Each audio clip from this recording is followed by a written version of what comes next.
Dr. Gallaudet is CEO of Ocean STL Consulting. He's a fellow at the Explorers Club and serves on the board of directors of Force Blue. Tim served 32 years as an oceanographer in the U.S. Navy before retiring. From 2017 to 2021, because you can't stay retired, can you? Tim served as acting undersecretary and assistant secretary of commerce for Oceans and Atmosphere, as well as the acting deputy administrator of the National Oceanic and Atmospheric Administration, NOAA. So when I first got to NOAA, I got this email. And this email was the best email I have ever gotten in my life. I came from a job that I loved. I loved Marine Laboratory, but I knew that we weren't going to solve any local problems by looking at them locally. I needed to do something Earth systems to answer those local questions that we couldn't answer. And I was really apprehensive to take the job. And Tim's email made me so psyched to be a part of NOAA, so proud to have been hired. And the thing is, it wasn't just me. He wrote thousands of employees and personal emails. He knew all of their accolades and made them feel like they were part of a team. And that's the type of leader he is. And I'm so proud to welcome Tim.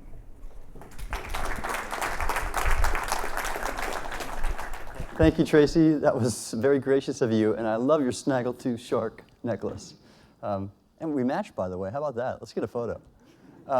Thank you, everybody. It's great to be here. I know many of you, most of you. And if I have a presentation, can you guys tee that up? Oh, very good. Okay.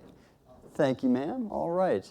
So as Tracy said, I was the acting and deputy administrator of NOAA. And so I thought a fitting topic of conversation in view of present times was to address what we did at NOAA during Trump's first term with regards to the blue economy, and that directly aligns to the theme here, healthy ocean, healthy investment. Blue economy being a term really for sustainable ocean investment and activities. And so this was a priority for us under Trump's first term. I came in with another assistant secretary, Neil Jacobs, and we identified two top priorities for NOAA. One was to advance our weather model, and Neil took that on. And then I took on the wet side of NOAA, as they call it, the ocean side. And we thought the best thing we could do in terms of advancing the ocean, conservation, sustainability, and the economic aspect of it was to capture it under this blue economy umbrella. And so my point here in this presentation is to basically show what the art of the possible is during these challenging times. Because as you know, right now, NOAA is under attack. And I'll address that in a minute. But for those who don't know, NOAA is America's top ocean, weather, climate, and environmental science agency.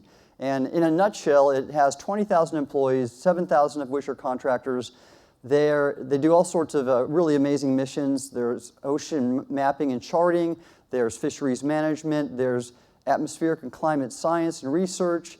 We have, and I'll say we a lot because I still identify with this agency and support it in many ways as a consultant, but 18 environmental satellites they operate, 16 ships, oceanographic and fisheries, 9 aircraft, some of which fly through hurricanes, and a whole army of scuba divers and scientists, and many of which I've been diving with and absolutely enjoy.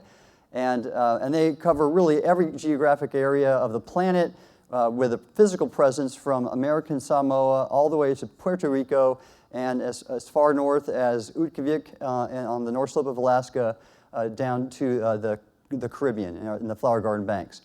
And so, but I mentioned right now, the administration is, I don't think, going about it the right way. I am all for government efficiency. I wrote this op-ed about it, but just slashing federal jobs is not the way to do it. NOAA has an important mission, and I think a lot of these firings are going to have some impacts, negative impacts, both on the economy, but other aspects of NOAA that the administration cares about, national security, as well as public safety. So I want to use this presentation as a pitch, basically, on what could be, should be, and as you engage either your members of Congress or even people in the administration, take this on board is my message. So first off, the aspects of the blue economy that we supported are these 5 pillars, if you will, and I'll address each in detail. And there are other areas too, but these are the areas that NOAA's data and services support. So I'll develop each and talk about some of our accomplishments and some of the economic impacts and gains that we created. So first off, fisheries and seafood production. I love this mission. I didn't do much biology when I was in the Navy, so this was all new and exciting to me. Fisheries management, doing fisheries surveys where our ships and scientists would assess distribution of abundance of different fish stocks. NOAA manages 422 fish stocks, and then setting catch limits such that we would not overfish the stock. And NOAA is the gold standard for this, that no other nation manages their fish stocks as well as us. They want to be like us. And our fisheries have a heavy economic impact, $321 billion in 2022 for both commercial and recreation fisheries, so really high impact.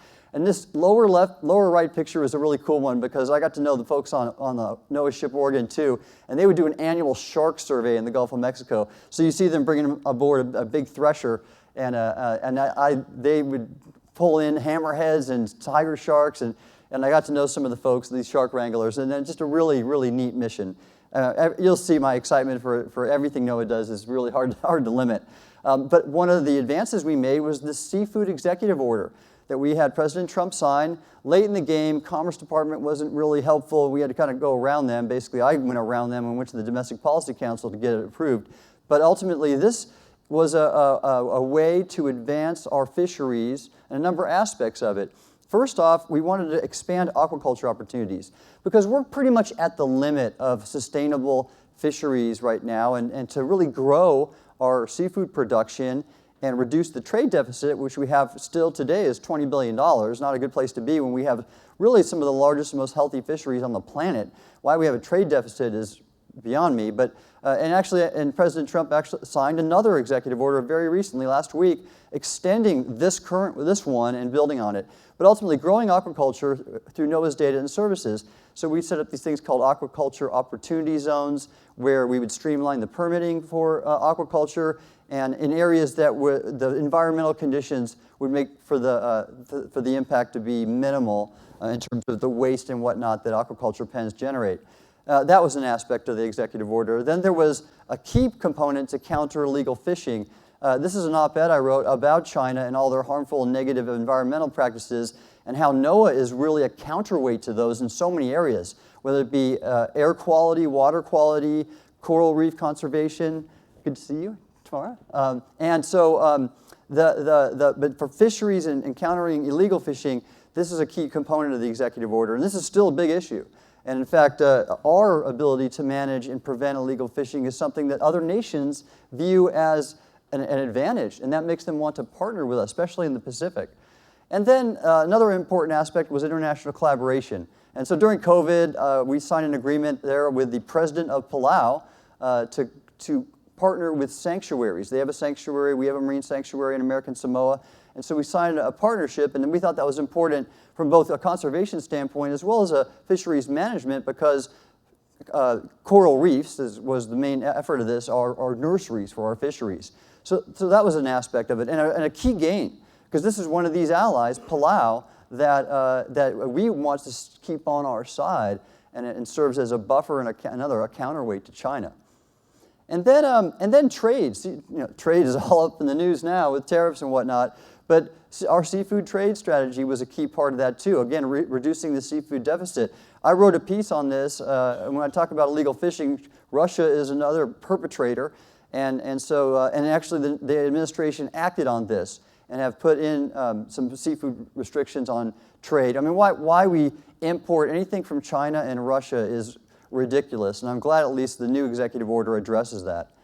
And so these are all informed by what NOAA does. NOAA has a seafood import monitoring program, and that is a key component to ensure the trade, seafood trade that we execute is sustainable, and that we don't import product that is captured or is caught in illegal or unsustainable ways. Now, another pillar was marine transportation. And NOAA's data and services are critical for the safety of navigation, for our very important transportation system.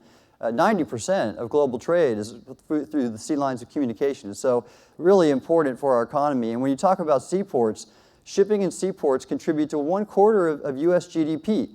And so NOAA uses a system called the Physical Oceanographic Real-Time System, or PORTS, to measure water levels and currents and the height of the bridge above the waterline of different bridges and ports to help ensure the safety of shipping and seaports. Here's a picture of me at both the Port of New Orleans and Charleston. I love the picture on the right because my oldest daughter is named Laurel, and the Evergreen ship line has all their ships named Ever something, and this was the Ever Laurel in Charleston, so I got that for her. She loved it. But anyways, ports are critical for our economy, and ports are going green, but they're also still fueling a huge element of our blue economy. And so there's also this, tourism and recreation, and there we are with our daughters on a tube in the Chesapeake Bay.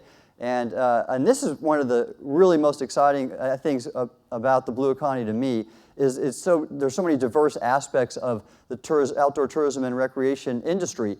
And there was talk on the first day about this, and NOAA covers this in so many interesting ways. The weather forecasts that we use to go boating, for example, are critical. And safety on small boats, it really depends entirely on the National Weather Service.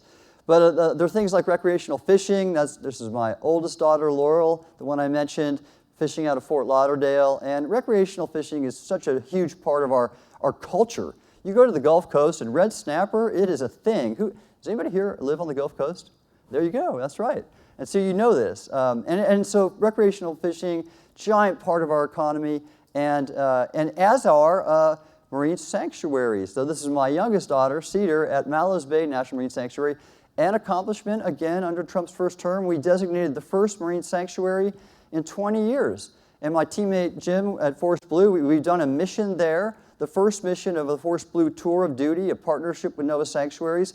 In 5 years, we're going to do a conservation mission in every one of the National Marine Sanctuaries. And so really awesome element, again, of the tourism and recreation economy. Then dive tourism is something I am fanatical about. That's my middle daughter. I had to get them all in. Her name is Aspen, and that was her first open water dive. Pretty epic shot there. But dive tourism is huge, and our sanctuaries support it in many great ways. In the Great Lakes, for example, Thunder Bay, Wisconsin Shipwrecks National Marine Sanctuary, as well as a new Lake Ontario sanctuary, and around the Caribbean and Hawaii. Who here is a scuba diver? Oh, look at that. That's a good turnout. So you know you pay a pretty penny when you go on a dive boat. And that's just contributing to local economies in a giant way. Not sure why that's happening. Okay, but here. And then there's an interesting aspect of the tourism and recreational economy, and that is marine pollution and marine debris. And I was really excited about this program because no one likes to go to trashy beaches. We want our coastlines to be clean and oceans and Great Lakes. And so NOAA did a really impactful study when I was the acting administrator, and it was to look at what would happen in a few coastal counties if you either removed all the trash and marine debris, or if you doubled it. And the numbers here are huge, just for a few coastal counties. Hundreds of jobs, or thousands of jobs, hundreds of millions of dollars. And so marine pollution and preventing it, a big NOAA program, is really a critical economic driver. And actually, it was the only way I got into the White House, the Oval Office actually, was to sign a bill, the Save Our Seas Act, that had bipartisan support. You see Senator Sullivan from Alaska, Republican, Democratic Senator, White House was there. They were co-sponsors of the bill. The president signed it. And I mean, look at that headline. This is a funny story, by the way, because when I got called to the Oval Office, I didn't really have much of a heads up. And that day, Trump was meeting with Kanye West. And a lot of people might have seen that in the news. And so my wife all of a sudden got this call from a friend. Hey, turn on the TV. Tim's on TV. And so she turned it on, and this was the scene. It was live, playing live. And the bottom kept on scrolling, up next, Trump meets Kanye West. And she didn't want that to be the headline. She wanted to get this. So she had to wait and wait and wait. Finally, she got the shot, boom. And it was just for a brief bit, but we joked about it afterwards. But piling in on that, we coordinated at the end of Trump's first term this national strategy you see on the lower right to first interagency effort to get after marine debris, marine litter. And I thought that was an excellent accomplishment, and it's making huge economic gains, and that's something we want to see again. Now, oil spill response is also another important NOAA mission that contributes to a clean and healthy ocean. And we're recognizing the 15th anniversary of the Deepwater Horizon spill, and that's been in a lot of NOAA press right now. But there's been other spills, and this is a shot of what we were doing to support the research of the Taylor oil spill in the Gulf of Mexico. And our science helped inform, with ocean data collection and our remotely operated vehicles from a partnership, to the Coast Guard's effort to ultimately put a big cofferdam on that and contain the spill. And I thought this kind of work was just really important. And you saw what the Deepwater Horizon spill did to the Gulf and the life and the fisheries economies there. Terrible thing. So this is another important mission that is a huge blue economy win. And then another pillar that I included in this blue economy approach was mapping and exploration. And there should be "and" in the middle there, sorry about that. But again, we've only mapped 25% of the seabed in the world, and we've not even explored 10% of the ocean volume. And so knowing the ocean is important because you can't manage what you haven't measured. And so this really neat activity supports everything I've mentioned: transportation, fisheries, and other things I'll get to. But right now, our NOAA exploring ship, Okeanos Explorer, is off Hawaii, and they've been doing a mission that goes through the first week of May, putting their remotely operated vehicles on the ocean there, the seabed, some shipwrecks from the Battle of Midway, and some of the reefs and the seabed there to explore it. We haven't mapped much of the area, and so they're doing it right now. The coolest thing about this program, which I love, is they live stream the video constantly. So as of 7 o'clock Hawaii time today, you'll be able to pull it up and see it. And I encourage you all to do it like I recommended during my lunch talk yesterday. But I love this program. There's so many great things that come from it. But a win that we got President Trump to move forward was signing this presidential memorandum on this topic of mapping and exploring and characterizing the ocean. And so he put forward in this presidential memorandum direction to establish a national strategy, a national plan, and an interagency council to map our oceans. And it is focused on the US EEZ, but still we've just got over the 50% mapped metric just recently. And when he signed this memorandum, it was only at 40%. So we've made progress. And I think, and Biden continued it. He didn't drop it. He dropped a lot of stuff that Trump did during his first term, but he didn't drop this stuff. None of the things that I mentioned were discontinued by the Biden administration, and that's a real win. And I really hope he continues with this. In fact, the critical minerals executive order that Sid mentioned has a provision about advancing deep sea exploration and mapping, and that's a good thing. So coastal resilience, that was another pillar in our Blue Economy initiative. And by that, it includes initiatives like restoring wetlands. And I'm here in a wetland that we restored that used to be a super fun toxic waste site in Muskegon, Michigan. And you look at it now, just absolutely pristine, looks untouched. And that kind of work, I think, is just brilliant. It's such a win-win, the economy, the environment. And unfortunately, that office that manages this, the Habitat Office, NOAA Fisheries, is on the chopping block for the pass back from OMB. So that's concerning because this is a huge boost for the community there economically.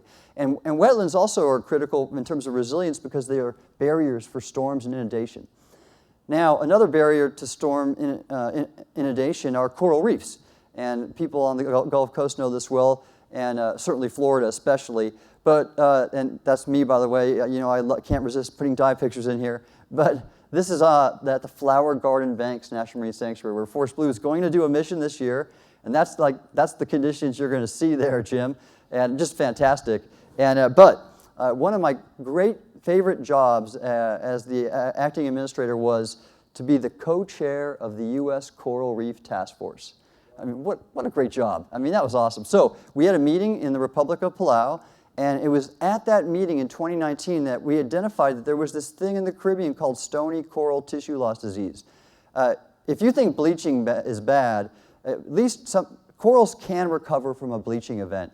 They can't recover from this, and we have no idea how to cure corals that are suffering from this disease. And it's all over the Caribbean and especially Florida.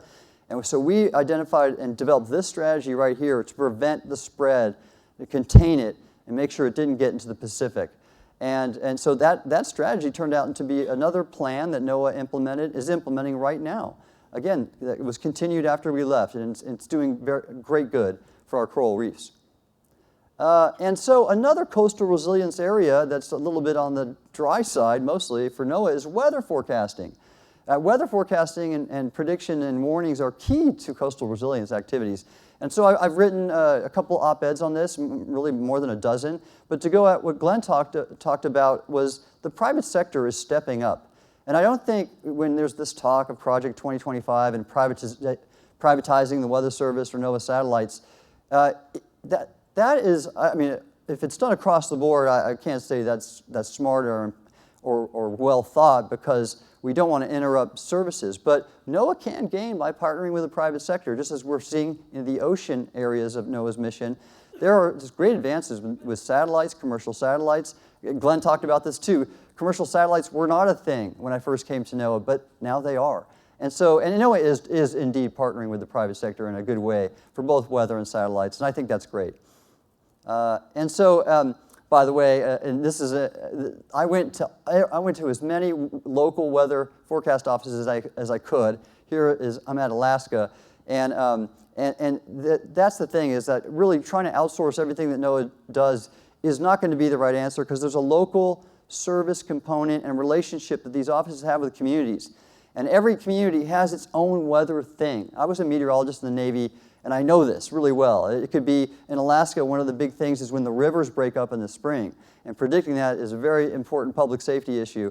And you have to really have local knowledge and relationships to get those warnings right. I don't think AI can do that overnight, maybe over time. But so that's just my pitch, that the Weather Service, if we make any changes, it needs to be phased and deliberate, and not the slash and burn firings that are occurring now. But big economic impacts in the blue economy, as well as all the different types of weather services NOAA provides, which you see here. Really diverse mission. I think when we talk about the Weather Service, we have to think about all this and appreciate the broad scope of all that they do for our nation. With, again, giant high return on investments for federal dollars. Now, there are other blue economy areas you see here that NOAA supports more indirectly, but important. And just to complete the picture, I'll only talk about one here, and it's this bioprospecting piece, which I think is really interesting. Shirley Pamponi from Florida, PhD professor, she's a pioneer in this area. And a great example that I experienced when I went to Alaska and visited the Alaska Fisheries Science Center lab up there was a gentleman named Dr. Bob Stone, and he was doing research on these green sponges. And he was able to find that there were molecular compounds in these sponges that eventually led to a cure for pancreatic cancer. Because sponges are immobile, they've over centuries developed these interesting compounds to keep prey and predators away. But they're also having these amazing pharmaceutical benefits. And that's the kind of thing that harvesting the amazing diversity of species in the ocean can lead to. A real great win. And by the way, I couldn't resist calling Dr. Stone Dr. SpongeBob Stone for that. But great guy, he laughed, he wasn't upset. But ultimately, late in my term, I didn't think about developing a strategy for our blue economy effort until really months before I was going to leave. But I asked our team and our assistant administrators, do you think this is worth putting in a strategy, even though we're not going to, I may not return if a new administration comes in? And everyone said yes. The employees were such fans of this initiative because everybody had a piece of it. It's a win-win, the economy and the environment. And so they embraced it. And we put together a very extensive blue economy strategy. And it was a day before I left that I got it signed. You see, Biden was elected and had his inauguration January 20, 2021. The interesting thing about this is at the end of 2021, the Commerce Department under Biden put out their top 21 stories of 2021. Number 10 on the list was the blue economy strategy. And it was actually the only NOAA item on the top 21 list, which is kind of sad because NOAA has so many other things that are important. They should have been all 21 in my opinion. But I don't think if they knew a Trump appointee had led this initiative, they would have put it in there. But whatever, they got it in. And that shows the bipartisan success of this initiative. Now, I'm going to finish with just a few more thoughts on STEM because it underpins all of this healthy economy, healthy return on investment, healthy ocean theme that we're talking about here. And so one is that we help support this national strategy for STEM education that was signed by the president in 2018. And it really, I think, a great effort to outline improving STEM and education, both K through 12 and higher education.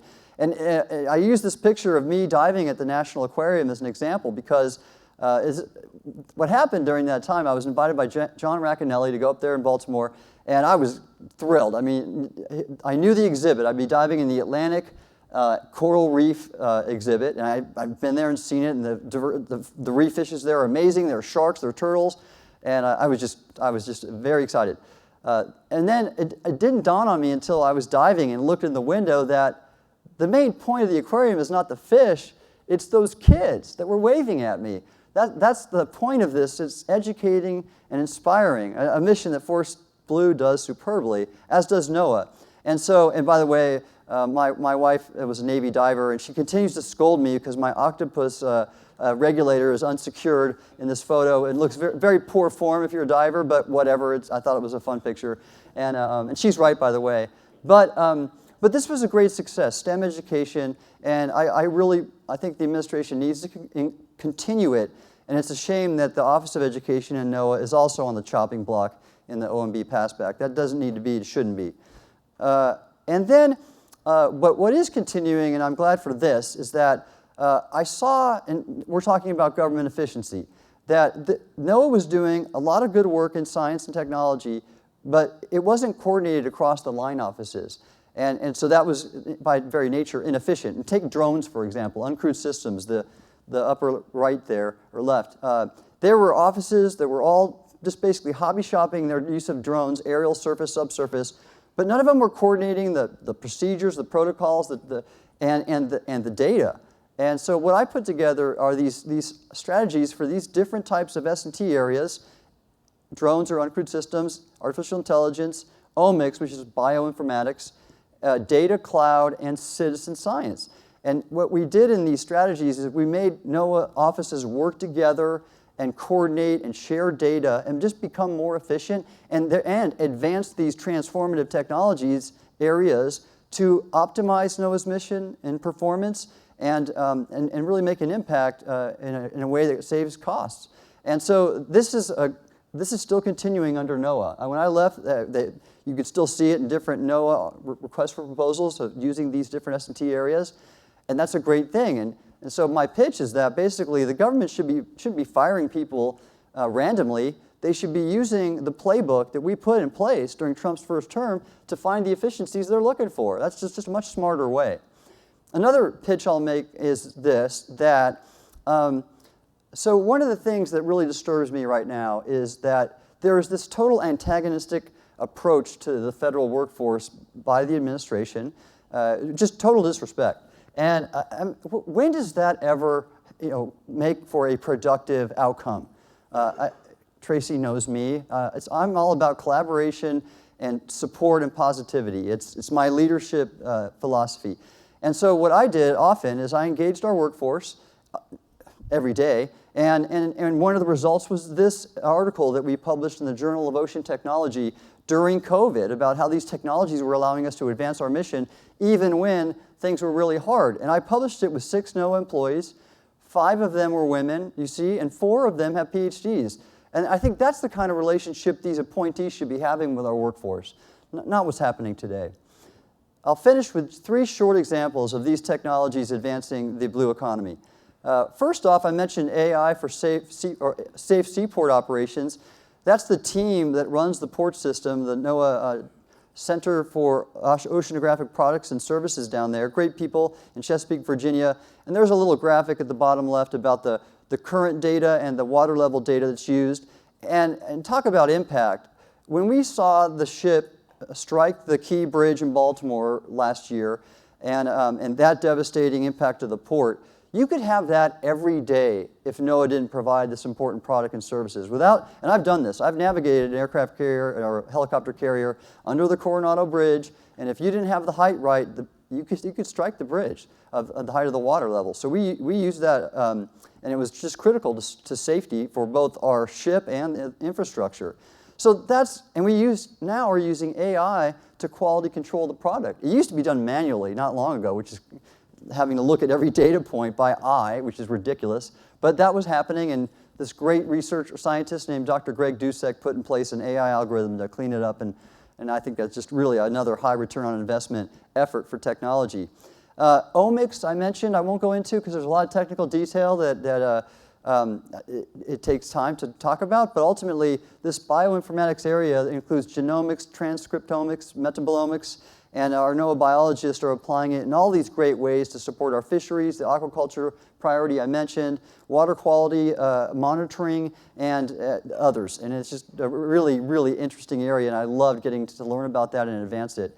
And my final example, I think, is a real powerful one to hit home on a healthy ocean and a healthy return on investment, and it's this. So during COVID, one of the examples of using drones was this. We couldn't get our fishery survey ships underway because we didn't have the protocols in place. Well, that was a problem for the Alaskan pollock fishery, which you see one of those fish up there on the upper right. It's our highest by dollar amount fishery in the country. And the way fisheries management works is we do a survey, we estimate the abundance and distribution of the stock, and with that we can determine the allowable catch limit to ensure we don't overfish the stock. That's how it works. But we didn't have the data because we couldn't get our ships underway. Well, guess what? We were able to put some of the sonars on these sail drones that you see there, drive them from Alameda all the way to the Bering Sea, do the survey that you see there, and they had sonar on them. So the lower right there, you see an example plot of horizontal distance and water column depth, and those backscatter returns are basically fish. And you can use that sonar output from the drones to estimate the stock abundance. And so we set catch limits having that data. Had we not had them, we would have the Fisheries Management Council would have been more conservative and set catch limits that basically helped the fishermen make $100 million more than they would have if they didn't have the data. And that's just one stock in one season. I mean, talk about a return on investment. Great stuff, love that, and that's really what the administration should be doing, supporting work like this and not firing people at will. Thank you for your time and attention, and I look forward to having further discussions as we go through the day.